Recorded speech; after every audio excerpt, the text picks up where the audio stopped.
Hare Krishna. Welcome to the summary of Chapter 5, Karma Yoga, Action in Krsna Consciousness. We covered this last Sunday in our Bhagavad Gita class at Slav Hindu Temple. So this chapter is all about how to do our actions in right way. That's why so much emphasis on Karma Yoga. At this point of time, Arjuna is still to make up his mind whether to fight the battle or not. The argument is still on. Krishna is so slowly convincing Arjuna and trying to give him all kinds of logic, all explanations to make him accept the idea of doing his duties with the right attitude. Still, Arjuna is not convinced. Let's go back a bit further to understand this properly. In chapter 3, Krishna teaches him most of the people have worked in the world for the welfare of others. Why do they act in this world? Not for the selfish sake, but for the sake of others, like Janaka. And Krishna also gave his example that I act for the welfare of others. I have no duty whatsoever in all three worlds, yet I'm always doing good to others. That is the purpose of karma, and that's what we covered in chapter 3. And after this, we moved on to Jnana Karma Sannyasa Yoga, chapter 4, where Krishna mentioned how wise people behave in this world. Brahmana Arpanam, Brahmana Hutam, everything is divinity. The act of doing something is divinity. The instrument through which it is done is divinity. The one who does is divinity. The one who receives is divinity. The doer, the enjoyer, everything is divine only.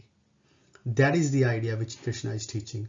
When someone attains this kind of wisdom, he is redeemed, because there is no bondage of action that comes to such a person. And he mentioned I came to this world to teach this knowledge. Yada yada hi dharmasya, whenever there is a decline of this dharma, people forget their true duty is. When they deviate from the righteous path, I manifest myself again and again through my own power.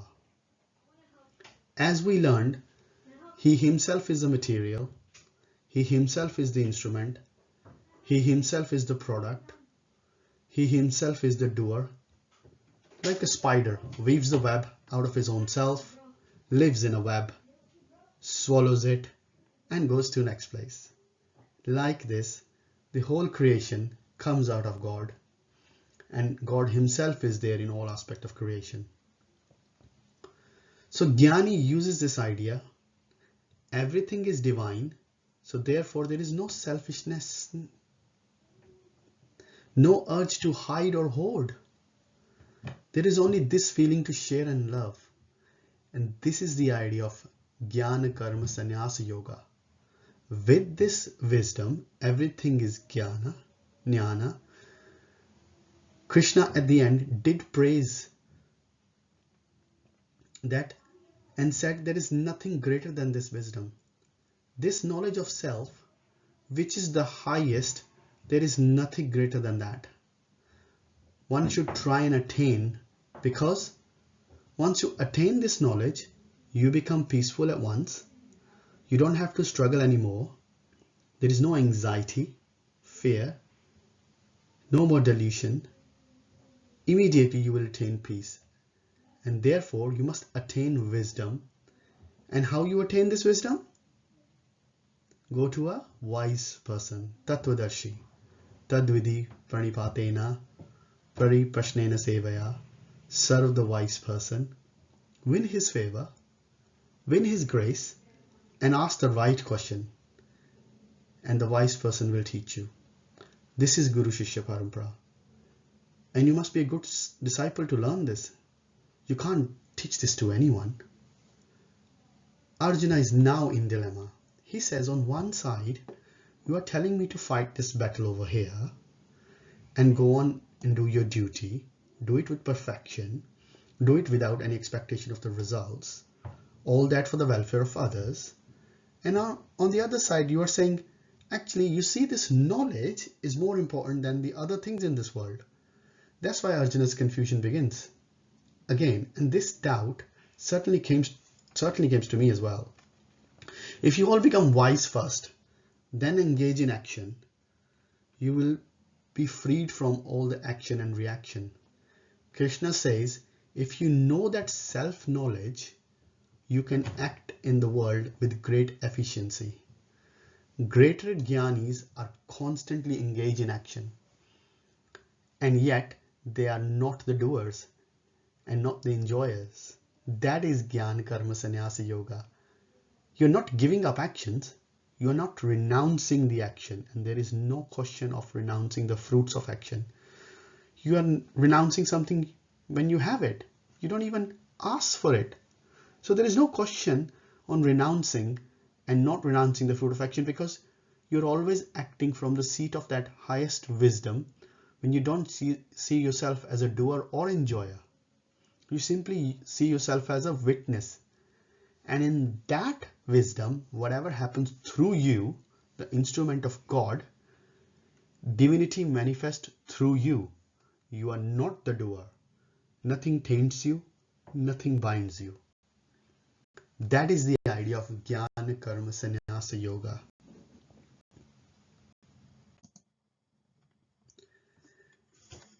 We are active beings, constantly making plans for the future.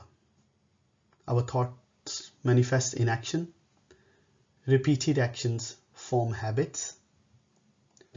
Those habits make up our character, and that character determines our destiny. Every journey starts with a step. In chapter 5, Krishna explains how to take steps in the right direction. There are steps leading to further entanglement in worldly complexities, and there are also steps leading to a life of liberation, freedom, and tranquility. So the acronym of this very nicely is STEP. STEP. Stay in the world, 3 doers, equal vision, peace. Stay in the world. In chapter 4, Krishna towards the end spoke about something which put Arjuna into a big ambiguity. In Shloka 41, Krishna glorified jnana and renunciation, and immediately after that Krishna ordered Arjuna, Uttishta Bharata, stand up and do what? Fight? Now Arjuna is completely bewildered. Arjuna is thinking jnana and renunciation is cessation of all material activities which are done through all our senses, which are done through all these senses which we talked about, all 26. Now Krishna is saying work in devotion, i.e. fight for me. So Arjuna is not understanding. At one point Krishna is saying stop working, and now Krishna is saying start working. So what am I supposed to do? Start or stop?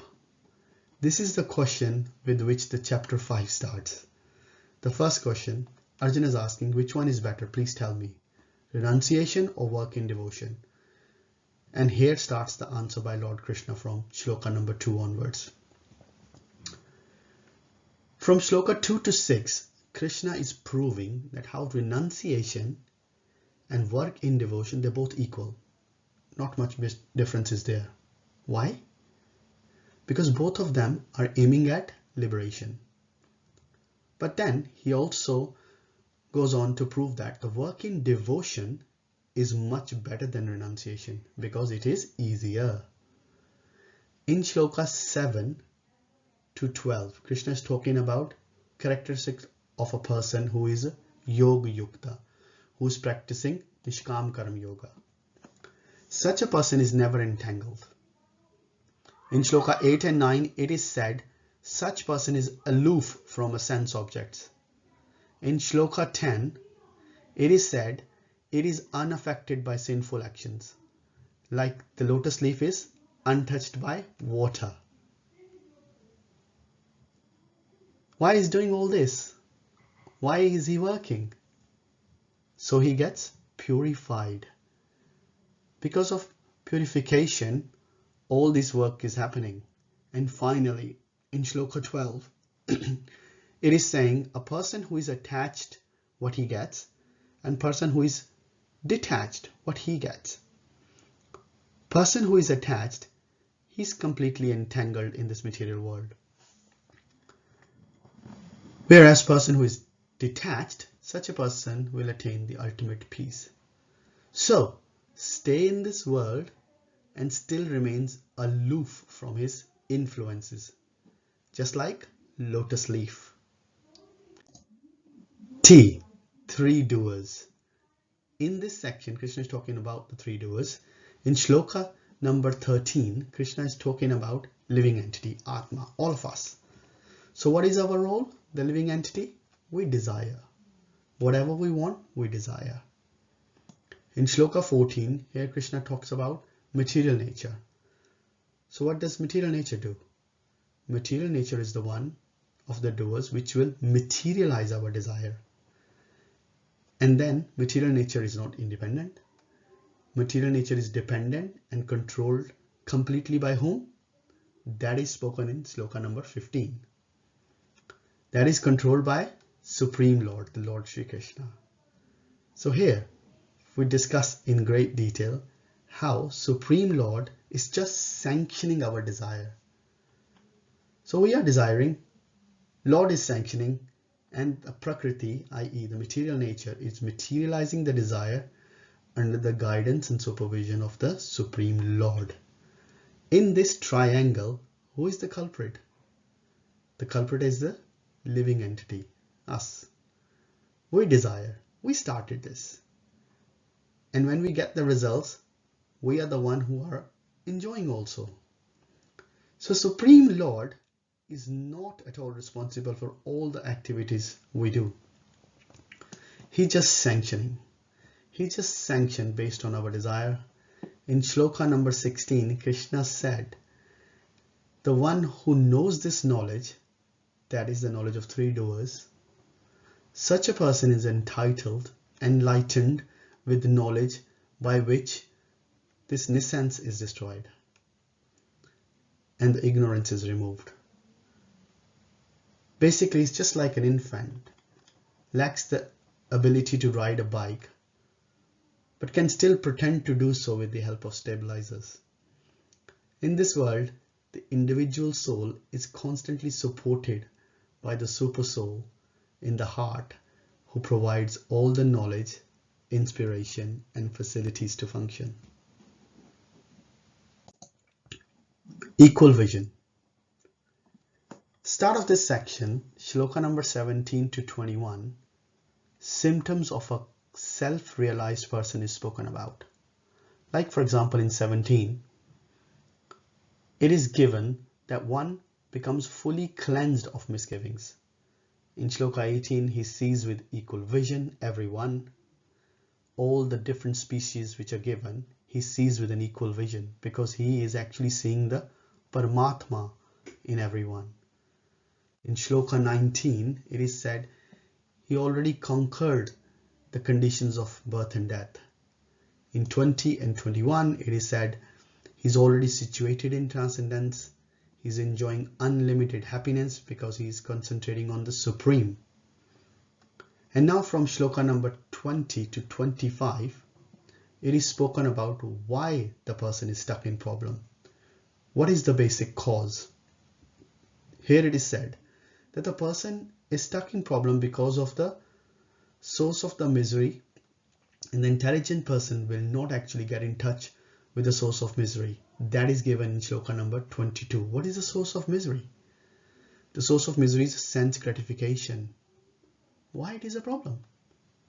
Because it is having a beginning and an end. And obviously it is temporary. And lots of endeavor is put. So surely it is the source of misery. Then in Shloka number 23, Krishna said one should tolerate all the urges of the body. One should tolerate. Till which point? Till the last breath. And in Shloka number 24, Krishna said this controlling will be difficult. But then one who is seeking pleasure within, such a person will be able to do it very, very easily. Here it is given. Such a person is liberated in the Supreme and ultimately attain the Supreme. And right at the end in shloka number 25 and 26 of this section, it is said that he is assured of liberation in near future. Krishna is saying very clearly, all these qualities are very lofty as of now. But one thing is very clear. If we are sincere and we are serious in our endeavor, surely we will attain the ultimate destination. After speaking all this, Krishna gives a brief summary of Ashtanga Yoga process. So in this section, we cover equal vision, which means the spiritualist is not only free of racism, nationalism, ageism, and sexism, but also speciesism. Peace. This chapter emphasizes the temporary nature of our stay in the world. We come into this world with nothing, we leave with nothing. In the interim, our claims to proprietorship and attachment to various objects create fear, insecurity, and conflict. Change is a constant theme in this world. Our relationships are changing, environment is changing, our possessions are changing, and our desires are also changing. To the extent we develop a sense of detachment. Understanding the Supreme Lord to be the proprietor and ourselves as simply caretakers, to that extent we can experience a sense of peace within. Interestingly, it is the inner peace that brings about global peace. A community of individuals who are free from attachment, greed, envy. This is what this world really wants. In this section, in the last sloka, in fact, Krishna talks about the greatest peace formula.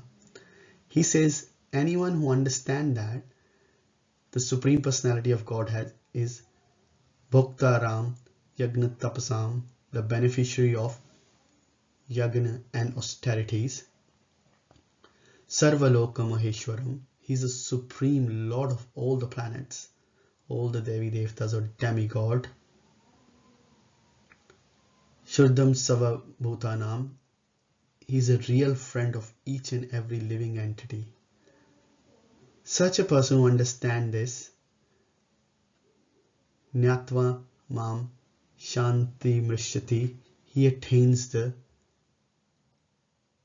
ultimate eternal peace, eternal satisfaction.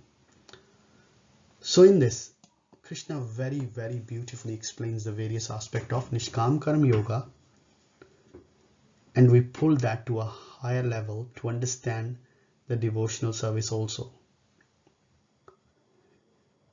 Now let's deep dive into what Krishna spoke in shloka 27 and 28. He spoke about Ashtanga Yoga, and chapter number 6, which is titled as Dhyan Yoga or the Ashtanga Yoga.